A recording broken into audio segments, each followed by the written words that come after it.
नमस्कार। आप सभी को हिंदी विभाग की ओर से आप सभी का स्वागत है।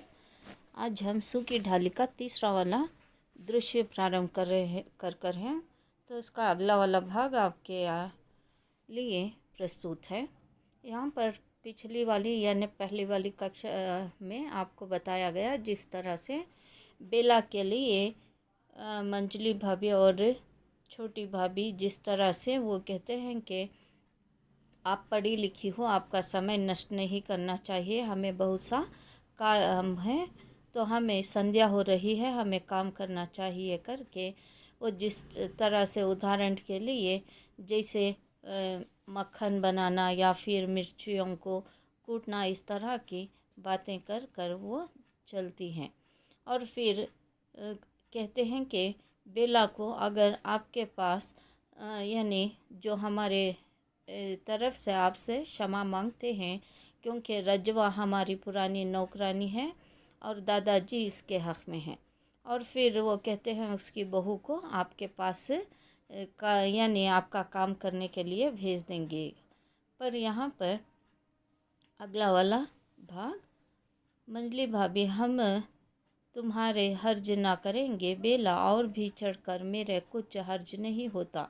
बड़ी बहू हम आप से छोटे हैं, वर्ग में भी और बुद्धि में भी।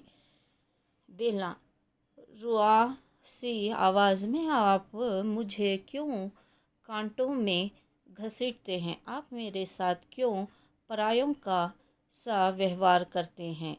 उठ खड़ी होती हैं। अब यहाँ पर जिस तरह से वो चारपाई खींचकर बिठाने के लिए कहती हैं और फिर वो बैठते हैं और फिर वो कहती है कि आप जिस तरह से हमारे से पढ़ी लिखी और बुद्धिमान हो, तो इस तरह से वो बेला के लिए बेटी का रूप देकर बोलते हैं। तो बेला को रोने के आधार पर वो अपना आवाज़ बदल जाती है और उसकी आंखें में पानी आने के अनुसार और उसका चेहरा ही बदल जाता है। बड़ी बहू बैठे बैठे, मंजली भाभी आप भी बैठिए, बेला मैं चलती हूँ। यानी रुलाई को रोक कर आँखों पर रुमाल रखे जल्दी जल्दी चल जाती है। यानी वो पानी, आँखों का पानी आने से पहले ही वो उस कमरे को छोड़कर चली जाती है, यानी रुमाल अपने आँखों पर रखते हुए। मंजली भाभी जैसे आपसे प्यार परायों का सा। बाहर से मंजली बहू के कह कर की आवाज़ आती है। दूसरे क्षण वह इंदु और पारो के कंधे पर झूलती हुई बाहर के दरवाजे से आती है।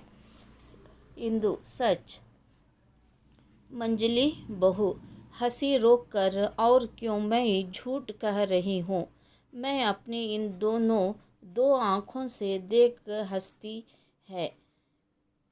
मालवी ने सारी की सारी छत फावड़े से खोद डाली और बंसीलाल महाशय मुँह देखते रह गए। अब यहाँ पर इंदु और मंजली भाभी कहती हैं जिस तरह से परायों की तरह नहीं, यहाँ पर बेला के लिए कह रहे हैं उसे अपने घर परिवार की तरह उसे प्रेम करना है। पर यहाँ पर दूसरे क्षण में इंदु और पूरा यानी के कंधे पर झूलती हुई जिस तरह से बाहर से दरवाजे पर आते हैं, तो वहाँ पर इंदु देखती है तो मंजली बहू हंसी को रोक देती है और फिर वहाँ पर जैसे कोई मैं झूठ कह रही हूँ क्या करके वो कहने पर, क्योंकि इंदु को शौक की तरह होता है क्योंकि उन्होंने बेला से क्षमा मांगते हैं और बेला की आंखों में पानी आना असंभव है करके इंदु को यानी शंका यानी डाउट होता है। तो उस समय वो सोचती है कि सच में क्या करके उसकी बातों को सुनने लगती हैं। और मैंने इन आँखों से देखा है, तो हंसती है। तो वो कहती है कि मैंने उसको मन की बात पढ़ ली है और मैंने उसे अपनी आँखों से देखा है। फिर वो कहते हैं कि मालवी ने सारी की सारी छत फावड़ा यानी एक औजार, एक इंस्ट्रूमेंट जिस तरह से कुली वाले करते हैं, यानी मिट्टी को खलाना, जैसे सीमेंट को खलाने वाला एक इंस्ट्रूमेंट को फावड़ा कहते हैं। फावड़े करके कहते हैं। उससे जो छत है यानी टेरेस है उसको खोद डाली, यानी बंसीलाल जी वहीं पर वो जो व्यक्ति हैं वो बस देखते रहे। सब ठहाका मारकर हंस पड़ी है। बड़ी बहू, भाई मुझे भी बताना क्या किया मालवी ने सच। मंजली बहू, चारपाई बिछाकर उसमें यानी घास जाती है, उसकी एक और इंदु और दूसरी और पूरे बैठ जाते हैं। मंजली भाभी कुर्सी पर बैठती है और बड़ी बहू खड़ी रहती है। मंजली भाभी कुर्सी को ज़रा खींचकर समीप होते हुए बंसीलाल के सामने उखाड़ कर फेंक दी छत मालवी ने। मंजली बहू, मैं कहती हूँ मुँह देखते रह गए बंसीलाल महाशय, ताके किए मोटर मुटर मुटर मुटर का अर्थ है आँखों को बार बार देखना और पलकें झपलाना, उसको मुटर कहते हैं। जब ठहर कर लगती है तो यहाँ पर जिस तरह से जो छत के आधार पर कहते हैं, तो वो जो घर के बड़े हैं या और वो बंसीलाल हैं वो देखते रहते हैं, कुछ कहते नहीं कि ये क्या कर रहे हैं। और वो कुर्सी पास में खींचकर और चारपाई पर सभी बैठकर एक दूसरे में इस तरह से बातें करते रहते हैं। सब ठहर कर लगती है और फिर बड़ी, अरे कौन सी छत खोद डाली ये तो बताओ मंजली बहू, रसोई की और कौन सी?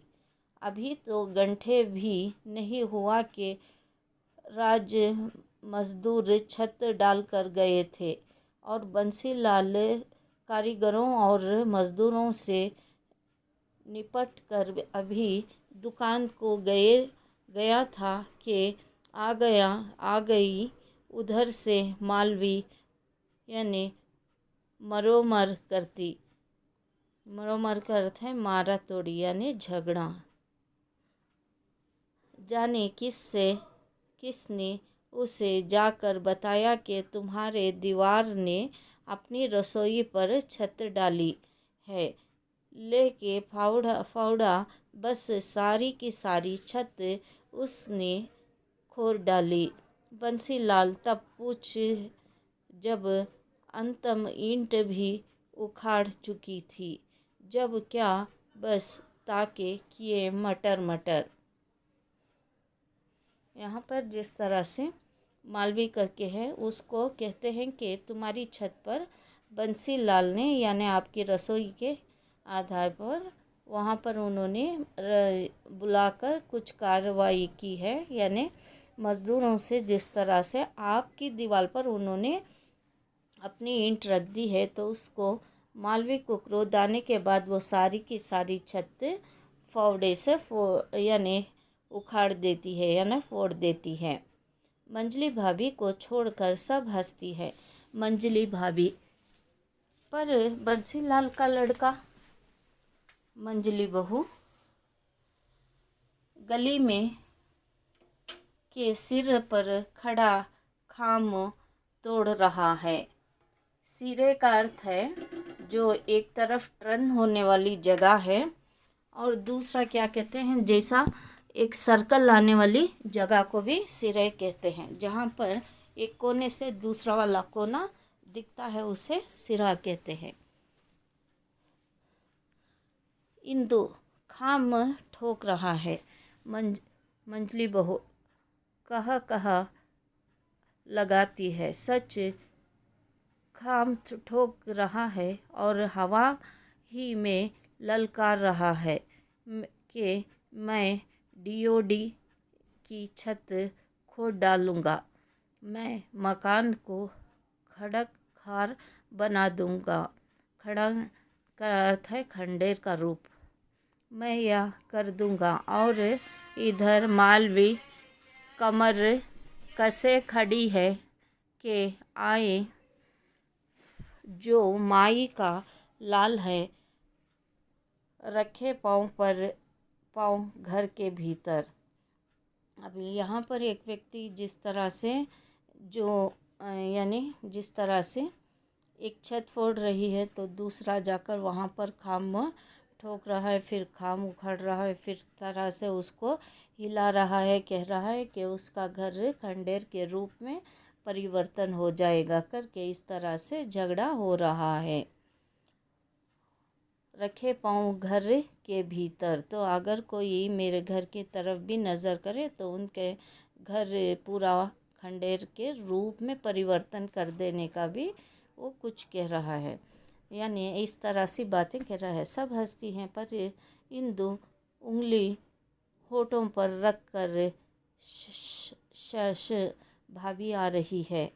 हंसी एकदम बंद हो जाती है, सन्नाटा छा जाता है। बेला एक हाथ में बंद किताब थामे धीरे धीरे सीढ़ियाँ उतरती है।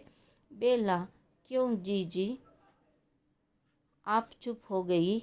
ज़रा हंसकर किसी बात पर कह लगाए जा रहे हैं। मंजली भाभी कुर्सी से उठकर यूं ही हंस रही थी। आओ इधर कुर्सी पर बैठो। बेला, नहीं नहीं आप बैठिए, मैं इधर तख्त पर बैठ जाती हूँ। मंजली बहू जल्दी से उठकर आइए आइए आप इधर बैठिए। अब यहाँ पर जिस तरह से जो बातें कर रहे थे सभी अपने आप में भूलकर किसी और का मजाक या किसी और की कथा सुना रहे थे, तो उस समय इंदु के कानों को उसकी भाभी बेला आने की आवाज़ सीढ़ियों से सुनाई देती है। तो वो सभी को उंगली से होठों पर रख कर इशारा यानी संकेत सिग्नल कर देती है कि करके भाभी आ रही है, तो सभी शांत हो जाते हैं। धन्यवाद।